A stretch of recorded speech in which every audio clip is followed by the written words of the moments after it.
Programme میں خوش آمدید. میں ہوں سلمان حسن. ساتھ موجود ہے مجیب الرحمان شامی صاحب. ناظرین, جیسے کہ آپ دیکھ ہی رہے ہیں کہ تازہ ترین اس وقت جو اطلاع آئی ہے وہ قطر کے دارالحکومت دوحہ سے آئی ہے, جہاں پر اسرائیل نے بدماشی کی ہے اور یہ پہلی دفعہ اس نے قطر میں نشانہ بنایا ہے حماس کی لیڈرشپ کو, اور انتہائی جو ہے وہ افسوسناک خبریں وہاں سے آ رہی ہیں. کئی سینئر رہنما جو ہیں وہ اس حملے میں شہید ہو گئے ہیں, جن میں خلیل الحیہ اور خالد مشعل بھی شامل ہیں. یہ جو حملہ ہے یہ کیوں کیا گیا, اس کے نتائج کیا ہوں گے, اور آنے والے دنوں میں ہم کیا دیکھ سکتے ہیں؟ کیا اسرائیل کو کوئی نکیل ڈال سکتا ہے یا نہیں؟ اس کی یہ جو غنڈہ گردی ہے جاری رہے گی, اسی پر ہم بات کر رہے ہیں. شامی صاحب, سر اطلاعات شروع میں تو یہی آئیں کہ جی دھماکے سنے گئے ہیں, پھر اس کے بعد خبر آئی کہ جی اب تک جو ہیں وہ 4 اہم جو لیڈرز ہیں, جس میں نے کہا خلیل الحیہ اور خالد مشعل, نزار واحد جو ہیں وہ بھی شامل ہیں, اور اس کے علاوہ ظاہر جبرین بھی نام سامنے آ رہا ہے. سر یہ کتنا بڑا حملہ ہے اور کیا اس کے جو ہیں وہ ہم آنے والے دنوں میں نتائج دیکھیں گے؟ دیکھیے, یہ تو الفاظ بیان کرنے سے قاصر ہیں.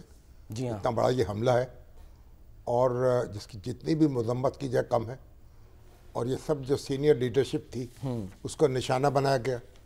اب خالد مشعل جو ہیں, ظاہر ہے کہ ایک بہت سینئر حماس کے رہنما تھے, اور خلیل الحیہ جو ہیں وہ بھی یعنی ایک ان کی جو ٹاپ لیڈرشپ ہے اس میں تھے, چیف مذاکرات بھی بھی کر رہے تھے.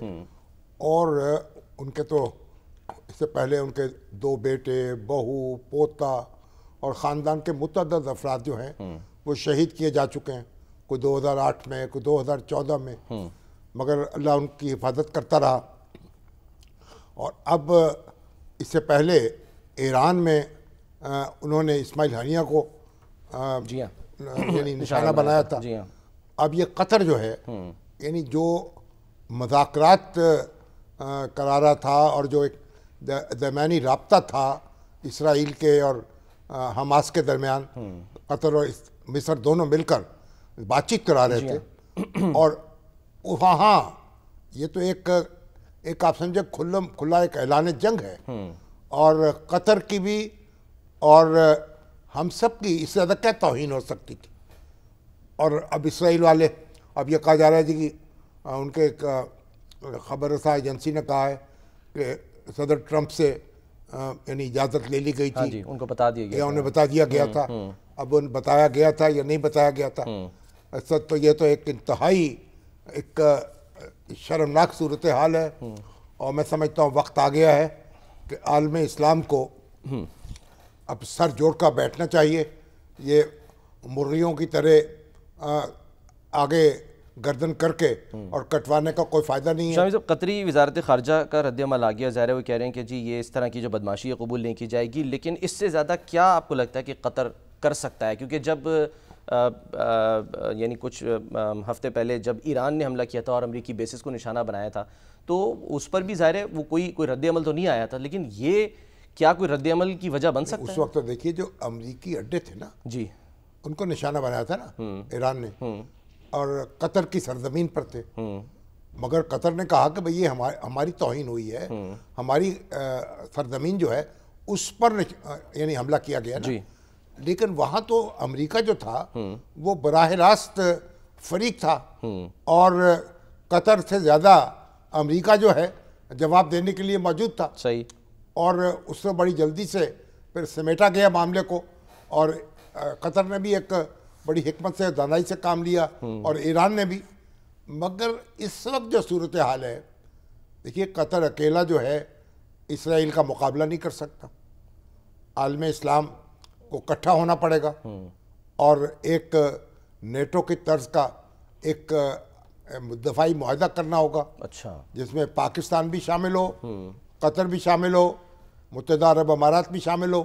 یہ عرب ممالک اور پاکستان مل کے, اور یہ ایک دفاع جو ہے مضبوط دفاع جو ہے. تو سر یہ تو پتہ چل جائے گا جب عرب لیگ, OIC یا GCC ان کے جب ظاہر رد عمل آئیں گے تو. اس میں ممالک ہے, ترکی کو بھی شامل ہونا چاہیے, لیکن پاکستان اس میں مرکزی کردار ادا کر سکتا ہے. اچھا. اور اسرائیل جو ہے اس کے دانت کھٹے کرنے کے لیے, یا اس کو متنبع کرنے کے لیے, یا اس کو اپنی حدود میں رکھنے کے لیے, بلکہ میں کہوں گا اوقات میں رکھنے کے لیے, یہ ضروری ہو گیا ہے.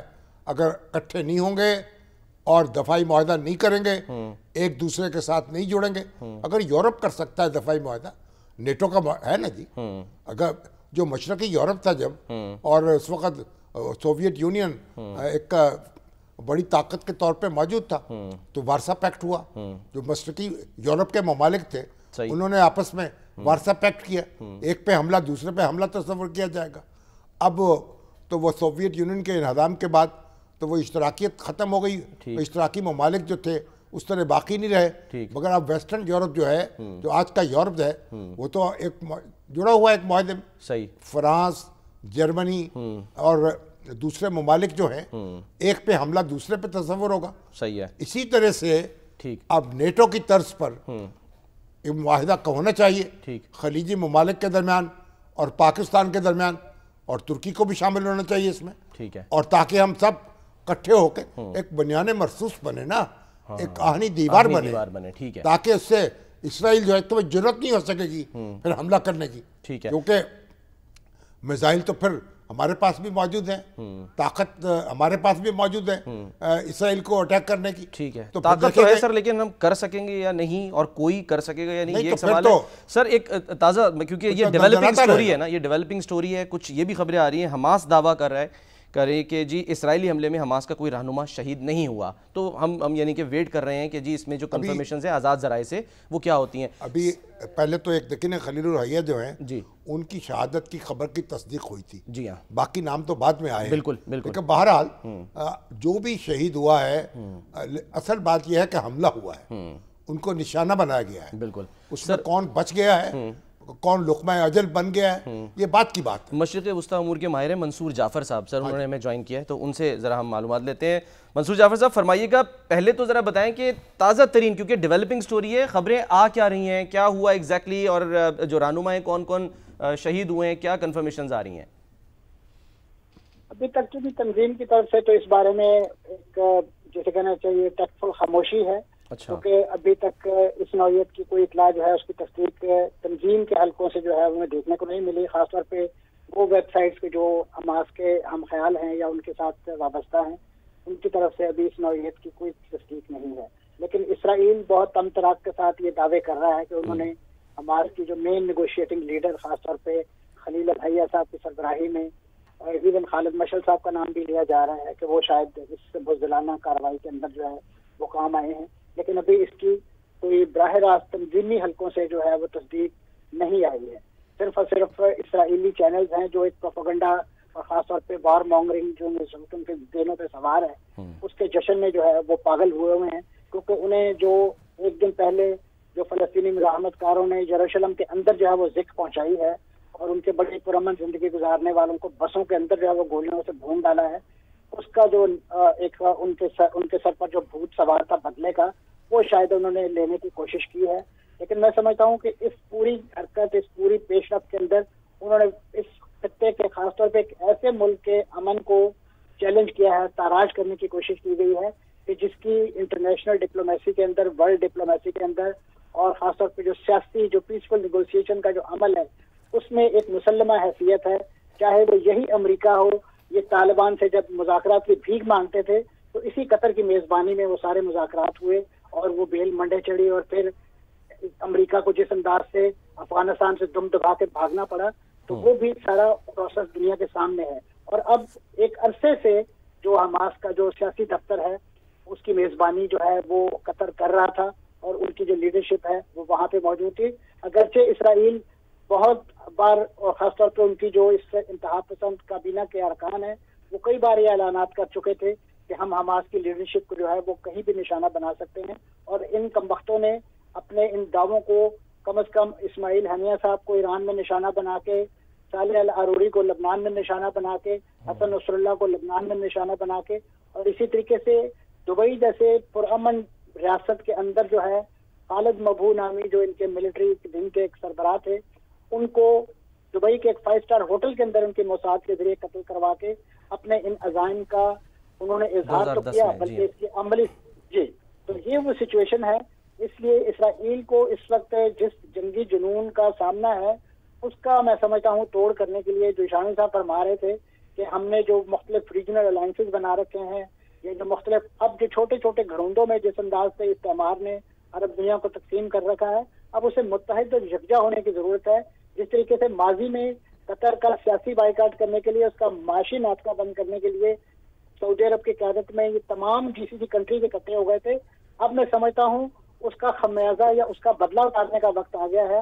اور بالخصوص اسرائیل نے ایک ایسے اہم عرب جو ملک جو ہے، جو کیپٹل ہے، اس کو نشانہ بنانے کی منصور صاحب، آپ نے جن واقعات کا ذکر کیا اس میں ظاہر ہے جو پرانے بھی تھے نئے بھی، اس میں یہ کہا گیا کہ جی انٹیلیجنس فیلیئرز تھے، یعنی موساد جو ہے اس نے کام کر دکھایا، چاہے ایران ہو، چاہے وہ جو خالد المبو کا آپ نے ذکر کیا. لیکن یہ جو واقعہ ہے اس کو آپ کیا کہیں گے، یہ انٹیلیجنس فیلیئر؟ کیونکہ یہ تو ظاہر ہے سب کے نالج میں تھا کہ قطر ثالثی بھی کر رہا ہے اور وہاں پر کافی عرصے سے جو حماس کے رہنما ہیں وہ رہائش پذیر ہیں. تو یہ انٹیلیجنس فیلیئر تو نہیں کہیں گے اس کو؟ یہ انٹیلیجنس فیلیئر نہیں ہے، یہ بنیادی طور پہ امریکہ اور اسرائیل کی جو انٹیلیجنس کوارڈینیشن ہے، یہ اس کا کلائمیکس ہے. ایک طرف جب اسرائیل یہ کہتا ہے کہ ہم نے امریکہ کو آگاہ کر دیا تھا، تو امریکہ کو اگر یہ چیز پیش کی پتہ چل گئی تھی اسرائیلی عزائم کے حوالے سے، تو ان کی جو سینٹ کام کی جو ہیڈ کوارٹر جو وہاں پہ موجود ہے قطر کے اندر، العدید ایئر بیس جو ہے، انہوں نے اس کو ایکٹیویٹ کیوں نہیں کیا اس حملے کو روکنے کے لیے؟ انہوں نے ایک پریمپٹیو اسٹرائک کیوں نہیں کی اس انداز سے جس طریقے سے امریکہ جو ہے وہ عراق میں ویپن آف ماس ڈسٹرکشن کے حوالے سے ہزاروں میل دور سے فلائی کر کے جو ہے ان آرسنلز کو تباہ کرنے کے لیے آ گیا. تو یہاں پہ تو بالکل جسے کہنا چاہیے ایک الائنس ہے، اور ایون الائنس ہے امریکہ اور اسرائیل کا. لہذا اس وقت جو بلیم گیم کی جا رہی ہے اور تھوڑے سے شادیانے بجانے کی کوشش کی جا رہی ہے، اس میں دلوں کا چور جو ہے وہ سامنے آ گیا ہے. اس وقت امریکہ یہ کہہ کے اپنے آپ کو بری ذمہ قرار نہیں دے سکتا کہ یہ اسرائیل کا اپنا انڈیویجول ایکٹ ہے، اسرائیل نے ہمیں نہیں بتایا یا ہمارے علم میں نہیں تھا. تو ماضی میں بھی جتنی بھی ایسے واقعات ہوئے ہیں وہ اسرائیل اور امریکہ کی باہمی کنائنمنٹ اور کوارڈینیشن اور خاص طور پہ ایک پوری اسٹریٹجک پلاننگ کے تحت ہوئے ہیں. ادروائز اس نوعیت کی ایکٹیویٹیز جو ہے وہ اتنی آسانی سے پاسبل نہیں ہو سکتی، اور خاص طور پہ ایک ایسا ملک کہ جس کی ایک بڑی اسٹریٹجک اہمیت ہے، اور خاص طور پہ خطے کے اندر اب آپ دیکھیے کہ اس ملک کا صرف اور صرف ڈپلومیسی میں نام نہیں ہے، ابلاغ کے میدان میں الجزیرہ نامی جو ان کا چینل ہے، اس کے صحافیوں نے جس انداز سے اپنی جانوں پہ کھیل کے اس اسرائیلی جینوسائیڈ کو اپنے ٹی وی اسکرین پر ریفلیکٹ کیا ہے، میں سمجھتا ہوں اس پر انہیں جتنا بھی خراج پیش کیا جا سکے وہ کم ہے. اور آج میں سمجھتا ہوں کہ اس وقت پوری دنیا کا جو میڈیا ہے اسے بیک زبان ہو کے اسرائیل کی اس جارحیت کی مذمت کرنی چاہیے، اور خاص طور پہ جو عرب حکمران ہیں اور جو عرب قیادت، اور خاص طور پہ وہ ہمسایہ ممالک کہ جن کے اس اسرائیل جیسے جار ملک کے ساتھ سیاسی اور سفارتی تعلقات ہیں، انہیں فوراً اس معاہدوں کے جو لاک سے باہر نکلنا چاہیے اور ایک حقیقی معنوں میں جو میں سمجھتا ہوں پشتی بانی کا فریضہ سر انجام دینا چاہیے قطر کی، کہ قطر پر اس وقت جو دیکھیں جعفر صاحب، یہ ہم اپنے جذبات کا جس طرح اظہار کر لیں اور جس طرح مذمت کر لیں اور جن الفاظ سے مذمت کر لیں، صرف مذمت سے تو کام نہیں چلے گا. یہ تو جو اس نے ایک انتہائی توہین کی ہے قطر کی ہے، پورے ایک مذاکراتی پروسیس کی ہے، اور پورے عالم اسلام کی ہے، یعنی انسانیت کی تذلیل کی ہے. تو اس میں تو ہمیں اکٹھا ہونا پڑے گا، ہماری دفاعی صلاحیت جو ہے اس کو مجتمع ہونا پڑے گا. اس کے بغیر تو صرف ہم الفاظ کی جوگالی کر سکیں گے اور بس اس کے بعد پھر اگلے ایک سانحے کے بعد دوسرے سانحے کا انتظار کریں گے. اس میں کوئی شک نہیں جی، آپ نے بالکل جسے کہنا چاہیے صحیح معنوں میں تشخیص کی ہے اور دکھی نبض پر جو ہاتھ رکھا ہے. اس وقت جو ہے وہ بیانات، اعلانات اور خاص طور پہ قراردادوں سے آگے بڑھ کے جو ہے وہ اقدامات کرنے کی ضرورت ہے. اور میں سمجھتا ہوں قطر جو ہے وہ اسٹریٹجکلی بھی اور اپنے جو ملٹری آرسنل اور کیپیبلٹیز کے حوالے سے بھی جس انداز سے پورے عرب دنیا کی مشترکہ جنگی مشقیں کرتا رہا ہے، کرواتا رہا ہے، اور اس نوعیت کی بہت سارے، اور اس کے پاس جو جدید ترین اس وقت ہتھیار رافیل تک موجود ہیں، تو میں سمجھتا ہوں کہ اس کے جواب دینے کا جو حق اس کے پاس موجود ہے. لیکن چونکہ اس نوعیت کی جو چیزیں ہیں اسے جذباتی انداز میں یقیناً نہیں دیکھا جاتا، خاص طور پہ جب ایک وار کی کیفیت ہو. اور اس میں تو میں سمجھتا ہوں کہ جیسے آپ کے علم میں ہے کہ ایران کی طرف سے جب کاروائی کی گئی تھی عدید ایئر بیس دوحہ میں، تو اس وقت بھی قطر نے بڑا دو ٹوک موقع اختیار کیا تھا کہ وہ جواب دینے کا حق محفوظ رکھتا ہے، لیکن چونکہ اس وقت سچویشن ایک ڈفرنٹ تھی اور فریق مخالف جو تھا وہ ایک اسلامی ملک تھا. اب آپ کیا ایکسپیکٹ کر رہے ہیں سر، قطر کا رد عمل کیا ہوگا، اور کیا جو ثالثی کا کردار ہے اس کا آنے والے دنوں میں وہ خطرے میں پڑ سکتا ہے؟ میں سمجھتا ہوں جی کہ مذاکرات کو سبوتاج کرنے کے لیے اسرائیل اور امریکہ کی یہ سوچی سمجھی کوشش ضرور ہے، لیکن آپ سب جانتے ہیں کہ جنگیں جو ہے وہ شروع تو میدان میں کی جاتی ہیں، لیکن ان کو سیٹل ڈاؤن جو ہے اور ان کا جو انجام ہے وہ مذاکرات کی میز پر ہی ہوتا ہے. تو لہٰذا اسرائیل جتنا بھی اپنا لاؤ لشکر اپنا زور لگا لے، اسے مذاکرات کی میز پر ہی اپنے قیدی ملے ہیں، اسے اپنے مذاکرات کی میز پر ہی جو ہے وہ اپنا جو پیسفل کو ایگزسٹنس کا جو ایک خواب ہے وہ پورا کر سکتا ہے، کیونکہ صرف اور صرف وہ آئرن ڈوم کے چھتری تلے جو ہے وہ اپنے عوام کو محفوظ نہیں بنا سکتا، وہ ان بنکر جو بسٹر جو بمب جو ہیں ان سے اپنے عوام کو محفوظ نہیں رکھ سکتا. جو یروشلم میں ہونے والی کارروائی ہے وہ آپ کے سامنے ہے. اس وقت پوری دنیا میں جو اسرائیلی شہری ہیں وہ ایک لیجیٹیمیٹ ٹارگٹ بنا دیا ہے اسرائیل نے انہیں، خاص طور پہ جو فلسطین کے ساتھ. ٹھیک ہے منصور صاحب، یہ بھی فرما دیجیے گا کہ اب جو یو این اسمبلی کا اجلاس ہے بس کوئکلی اس کے لیے ٹاپک تو مل گیا، لیکن وہاں آپ کو لگتا ہے تو فلسطینی وفد کو تو انہوں نے ویزے ہی نہیں دیے. ویزے نہیں دیے. ہاں جی، تو وہی کہہ رہے تھے کہ جنیوا میں اجلاس کر لیں. یورپ کے بعض ممالک نے مطالبہ کیا ہے کہ اجلاس جنیوا میں رکھ لیا جائے. ہاں جی، تاکہ اور یہ امریکہ جو ہے اس نے 1988 کے بعد یہ پہلی دفعہ ایسا ہوا ہے کہ اب وہ فلسطینی وفد جو ہے، جو فلسطینی اتھارٹی ہے اس کے صدر کو اس کی یعنی وہ اس میں براہ راست شریک نہیں تھے جنگ میں. منصور جاوید سر بہت بہت شکریہ سر، بہت بہت شکریہ. تو شامی صاحب کوئی امید نہ رکھے پھر ہم ان کو بھی وہ ویزا دینے پہ تیار نہیں ہے، تاکہ یعنی ان کے ساتھ بھی مذاکرات جو ہیں وہ ان کی اجازت دینے کو تیار نہیں ہے. تو یہ تو دیکھیے قطر جو ہے، اب دیکھیں اس کا رد عمل کیا ہوتا ہے، ہمیں اس کا انتظار کرنا چاہیے. لیکن جو رد عمل ہو سکتا ہے تو ہمیں اس کی جو لیمیٹیشنز ہیں وہ تو ہمیں اچھی طرح معلوم ہے. تو اس میں تو کوئی اجتماعی جو ہے صورتحال اختیار کرنی پڑے گی، اور جو اسلامی آرگنائزیشن ہے اس کا اجلاس بلانا چاہیے، OIC کا اجلاس بلایا جائے، اور اس کے بعد ٹھوس اقدامات کیے جائیں، اور ایک دفاع جو ہے، مضبوط دفاع جو ہے وہ اس کا مظاہرہ کیا جائے، ایک دوسرے سے جڑا جائے اور دفاعی معاہدہ کیا جائے آپس میں، تاکہ اسرائیل کو معلوم ہو کہ ہم ایک ملک کی سرزمین جو ہے اس کو وائلیٹ کریں گے. وگرنہ کیا ہے، پہلے اس نے ایران جو ہے وہاں اپنا ایک جاسوسی کا جال بچایا ہوا تھا، اور اس نے ایران کے جو سائنٹسٹ ہیں، جو جرنلز ہیں، ان کو ایک ایک کر کے بھون کے رکھ دیا. اور اب اس کے بعد جہاں جس شہر میں جس ملک میں وہ چاہتا ہے نشانہ بنا لیتا ہے. اب قطر جو ہے یہ تو آخری ملک ہو سکتا تھا نا جہاں آپ نشانہ بنائیں اس کے کسی مہمان کو. قطر جو ہے وہ مذاکرات کرا رہا ہے، اس کے رابطے ہیں، اور اس کو آپ نے یعنی ایک اس طرح اس کی توہین کر دی اور مذاکرات سے بھاگنے کی بھی تو سر ایک کوشش ہے نا. بالکل مذاکرات سے یہ بھاگنے کی کوشش ہے، ویسے بھاگ جاتا. یعنی یہ تو ایک اس سے کہیں آگے بڑھ کر ٹارگٹ بھی تو ہے کہ حماس کو ختم کر کے دم لینا ہے. اس نے نہیں ختم کر کے دم لینا ہے، اس طرح ختم کرنا ہے. آپ نے قطر کی سرزمین پہ حملہ کیا تو کہتے ہیں ہم کہیں بھی نشانہ بنا کہیں، تو پھر اس کے لیے یہ تو پھر آپ کر رہے ہیں، آپ توجیہ کرتے رہیں، آپ باتیں کرتے رہیں، پریس کانفرنسیں کرتے رہیں، مذاکرات کرتے رہیں، اعلامیے جاری کرتے رہیں، اور اب گردنیں کٹواتے رہیں اور اپنا سر جھکاتے رہیں. اور ٹھیک ہے پھر تماشا ہو گیا. چلیں امید ہی کر سکتے ہیں سر، اب دیکھتے ہیں آنے والے دنوں میں کیا ہوتا ہے. یہ ماضی کی طرح بس بیانات ہی آتے ہیں. اچھا آگے بڑھتے ہیں سر.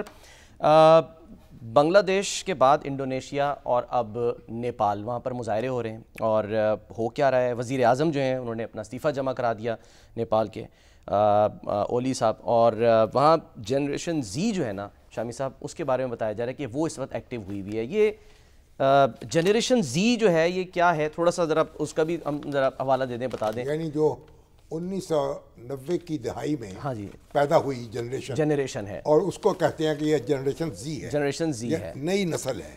اور 1997 سے لے کے 2012 تک جی ہاں جو لوگ پیدا ہوئے ہیں، اب ان کو چین نہیں آ رہا وہ آہوئے بیتاب ہیں، اور یہ بھی کہا ہے کہ یہ جو ہنگامے ہیں ان کے پیچھے کہیں نہ کہیں انڈیا کا ہاتھ ہے۔ سر اس پہ آتے ہیں، لیکن ہم کوئکلی صرف یہ دکھا رہے ہیں کہ یہ ظاہر پیو ریسرچ سینٹر جو ہے اس نے بھی ایک یعنی کہ اس پہ بات کی ہوئی ہے۔